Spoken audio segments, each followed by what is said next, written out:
ধরো আমার খুব ফেভারিট যে ছবিগুলো খারিজ অফকোর্স, তাছাড়া আগন্তুক, শাখা প্রশাখা, যে সত্যজিতের যে ছবিগুলো যেটা মানুষজীও মেনশন করলো, সব জায়গাতে দেখা যায় যে তোমার সিম্পলিসিটি, মানে তুমি যেরকম ঠিক সেরকম। এটা আমার মনে আছে আমি সত্যজিতের সাথে একবার আলোচনা করেছিলাম এবং আমরা দুজনই কথা, মানে তুমি ঠিক যেরকম ফিল্মেও ঠিক তাই, মানে তোমাকে আলাদা করে ভাবাই যায় না। তো এটা কি তুমি এক্ষুনি যেটা বললে যে এই যে তোমাদের যে ভ্যালিউ সিস্টেমটা ছিল, যে এই যে সবাইকে রেসপেক্ট করা বা ফিলিংস অ্যান্ড হাম্বলনেস, অলওয়েজ কেউ আমরা কেউ বড় কেউ না কিছু, আমরা খুব সাধারণ এবং আমাদের এইটা প্যাশন, এটা আমরা করছি। তো ইজ দিস দ্য রিজন যে কারণে ধরো উনি রিফ্লেক্ট করছে তোমার ফিল্মের মধ্যে, এবং আমরা যারা বাইরে থেকে দেখছি আমরা তোমাকে তোমার মতোই দেখছি, কখনো আলাদা করে দেখতেই পারি না। আমি জানি না কি জন্যে এটা হয়েছে, বাট আমার যেটা মনে হয় যে আমি যেরকম তিনটে অনেকগুলো গ্রামের ছবিও করেছি।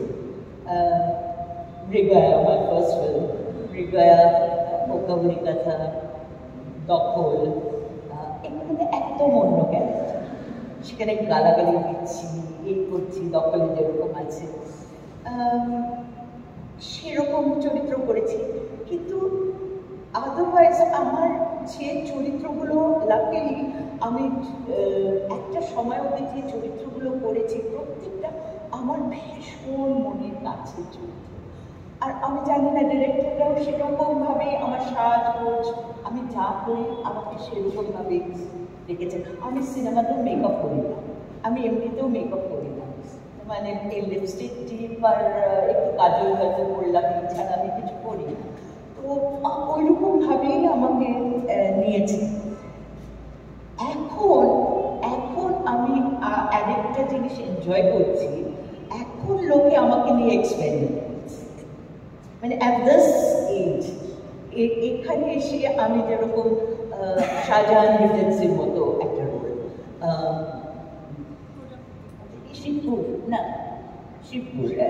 শিবপুরে একটা রোল করলাম, যেখানে একদম মানে একজন যে মাফিয়া মানে লেডি মানে ছিল সেই রকম, মানে একদম মানে অনেকে আমাকে চিনতেই পারেনি ছবিটাতে, একদম কন্ট্রাস্ট একেবারে। আর আমি থারলি এনজয় করেছি ভীষণ, মানে আমার কমফর্ট জোন থেকে বেরিয়ে I had to do something which I enjoy. It was like a challenge to me. হ্যাঁ, সেটাতে না একটা না হলে মানে অনেক সময় ধরেই নেয়। তো মমতা সম্পর্ক যেটা আমি বলবো যে আমার লাস্ট ফিল্মটা বিজয়ের পরেতে আমি করেছি, তুমি দেখো ঠিক আছে, ওটাতে মানে ডিরেক্টর যেরকম আমাকে ভাবতেই পারছিল না ওটাতে। হ্যাঁ, শর্মিলাদির কাছে গেছেন, সৌমিত্রদা শর্মিলাদির করার কথা ছিল, কিন্তু সৌমিত্রদা চলে যাওয়ার পরে শর্মিলাদি didn't want to do that. তো বলে যে আমার কার সঙ্গে করবো ওটা। তো তারপরে আরও অনেকের কাছে গেছে এবং ও কিছুতে এবার টিটুদা মানে দীপঙ্কর দে ওকে বললো তুমি মমতার কাছে যাও, মমতা এই রোলটার জন্য সবচেয়ে ঠিক হবে। ও বলছে আমি কিছুতেই মমতা তোমাকে ভাবতেই পারছি না রোলটা, মমতা কি নিজেকে ওরকম ভাবতে পারবে, ওরকম যে মানে একদম ধসে যাওয়া একটা চেহারা ওরকম।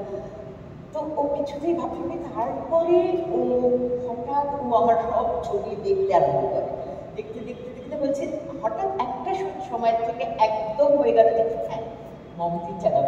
তো আই ওয়াজ সো লাকি যে এরকম একটা ছবি আমি পেয়েছি। তো এখন লোকে যে আমাকে দিয়ে এক্সপেরিমেন্ট মানে করছে যে এগুলো নিয়ে আমাকে নিয়ে, তো এটা আমার খুব ভালো লাগছে, ভীষণ ভালো লাগছে। আমাদেরও সত্যি ভালো লাগছে বিকজ আমরা তোমাকে অন্য রূপেও দেখতে পাচ্ছি, বিকজ আমরা একটা টাইম, বাট যতই হোক মহামাসী আমি তোমাকে পার্সোনালি বলবো এবং অনেকেই হয়তো বিলিভ করবে, মানে তোমার দুটো সিন আমি একেবারেই ভুলি না। খারিজের যখন তুমি বলছো যে পালানের বাবাকে কি জবাব দেবো, মানে আমি এখন আমার গায়ে কাটা দিচ্ছি। আর একটা আগুন আগন্তুক ছবিতে যখন ওই কনভারসেশন ধৃতিমান চ্যাটার্জি আর উপলব্ধ, মানে ওই জায়গায় তোমার যে এক্সপ্রেশন, যে তুমি এত অপমানিত ফিল করছো যে এর পরে তুমি কি করবে, মানে অ্যান্ড আমি আজকে সত্যিই বলছি, আগেন থ্যাঙ্কস টু সত্যজিৎ, যে মানসীয়জি বললেন আজকে আমরা যে সবাই তোমার পাশে বসে, এটা মানে সত্যি মানে এত অপূর্ব আমাদের অভিজ্ঞতা রয়েছে তোমার ছবি দেখে, মানে seriously. Anyway I come to Satyajit now. সব থেকে বড় চ্যালেঞ্জ পরিচালকের ক্ষেত্রে হচ্ছে রাইট চরিত্রটা কে করবে এইটা খোঁজা। রাতুলকে গিরীন্দ্র মোহন হিসেবে তুই যে ভাবলি, মানে এটা সত্যি সবার কাছে অবাক, সবার কাছে। কারণ রিইন্ট্রোডিউস রাতুল, মানে এটা সত্যি আমিও জানতে চাই যে ওয়াই ইউ থট রাতুল। এখন তো অনেক অ্যাক্টর অনেক রয়েছে। আবার বলছি যে হ্যাঁ, তুমি যদি জিজ্ঞেস করছো কি করে এই চরিত্রটা, না এখন যারা ছবিটা দেখেছে তারা জানে যে আরে এটা তো ও ছাড়া হতোই না। আমি আবারও ফিরে যাচ্ছি যে, কারণ দেখ সিনেমা করতে আমার আশা হচ্ছে সৃজিত মুখার্জি সিনেমা করে বলতে দ্বিধা নেই, মানে অটোগ্রাফি স্ক্রিপ্টেড সাইডের আমি করেছিলাম সেইখান থেকে। তো ও বললো যে ওই পডকাস্টে ওই একটি আলোচনা যে ওর মধ্যে যে বনেদি আনাটা আছে, সেই বনেদি আনাটা শেখানো যায় না। যেমন আমি ছাত্রদের বলছি যে তোদের সব শিখিয়ে দিতে পারবো, প্যাশনটা শেখাতে পারবো না, প্যাশনটা আসতে হবে। যেমন এই মানুষ কি বলছেন মেয়েদের মধ্যে এই পজিটিভিটি আর প্যাশনটা, না চলো ও কোথায় কোথায় কী কী জিনিসের যে আমাকে মানে ভিড়িয়ে দিতে ভাবতেও পারবি না, আমি মানে আকাশ থেকেও পড়েছি, কিন্তু ওই প্যাশনটা না। তো রাতুলের মধ্যে এক হচ্ছে খুঁতখুঁতানি, যেটা বললেন, আর স্যাটিসফাইড হয় না, সেটা তো কাজ করতে করতে বুঝলাম। আমার না ওই লুকটা, আর আমার একটা ক্ষমতা রয়েছে, ট্যালেন্ট ছিল।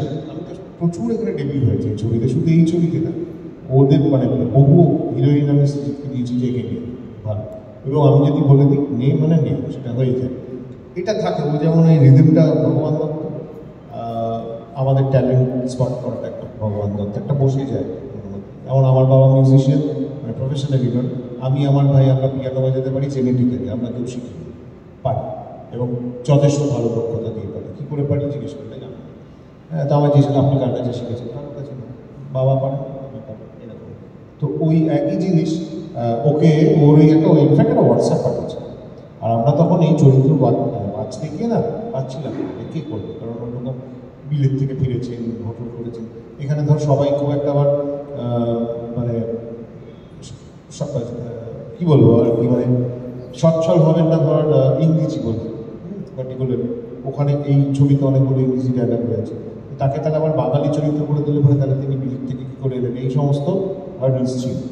ওর ওই হোয়াটসঅ্যাপটা দেখে আমি হঠাৎ মাথায় না, তো আমার মনে আছে আমি আর তুই বসে তখন অর্পিটেই বলি, হ্যাঁ রাতুল কিন্তু কেমন হবে বলবো, কিন্তু রাতুল না খারাপ হলো নি, কারণ উই ওয়াজ স্ট্রাগলিং।